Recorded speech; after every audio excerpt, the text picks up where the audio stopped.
Have you ever wondered what happens when a hero falls from grace? Let's talk about the dramatic rise and tragic fall of King Saul, Israel's very first king. The story starts with a nation demanding a king, just like their neighbors. God anoints Saul, a tall, handsome man from the tribe of Benjamin. He seems like the perfect choice, right? And for a while, he won great military victories and united the tribes of Israel.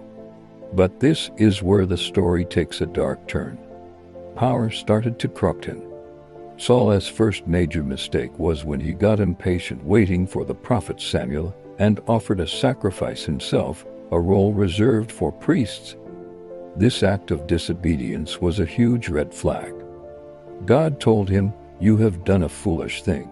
You have not kept the command the Lord your God gave you. If you had, he would have established your kingdom over Israel for all time." Then came the battle with the Amalekites. God gave a clear command, destroy everything and everyone. But Saul spared the Amalekite king and the best of the livestock, claiming he wanted to sacrifice them to God. Samuel's response was legendary. To obey is better than sacrifice. Because of this second act of disobedience, God rejected Saul as king and told Samuel to anoint a new one, a young shepherd boy named David. From this point on, Saul's reign spiraled downward. He became consumed by jealousy and paranoia, relentlessly hunting David, who had once been his loyal court musician and son-in-law.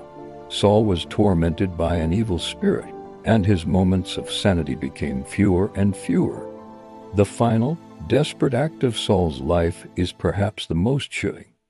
On the eve of his last battle against the Philistines, a terrified Saul, feeling abandoned by God, did the unthinkable.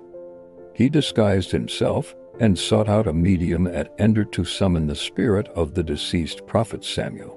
This was a direct violation of God's law, a law Saul himself had enforced by banning mediums from the land. The spirit of Samuel appeared, but not with comfort. He confirmed Saul's doom. "Tomorrow, you and your sons will be with me." Just as predicted, the next day was a catastrophe. The Israelite army was routed on Mount Gilboa. Saul's 3 sons, including his noble son Jonathan, were killed. Saul himself was severely wounded by archers. To avoid the humiliation of being captured and tortured by the Philistines, he asked his armor-bearer to kill him. When the man refused, Saul fell on his own sword. Interestingly, there are conflicting accounts of his final moments.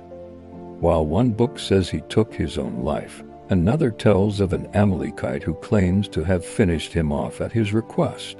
Either way, the end was brutal and tragic. King Saul's story is a powerful cautionary tale. It's a story about leadership, obedience, jealousy, and the devastating consequences of turning away from God. He started as a humble hero chosen by God, but ended as a tragic figure, a stark reminder that even the mightiest can fall. What do you think we can learn from Saul's life? Let me know in the comments below. Thanks for watching, and if you enjoyed this story, don't forget to like and subscribe for more deep dives into history's most fascinating characters. See you next time.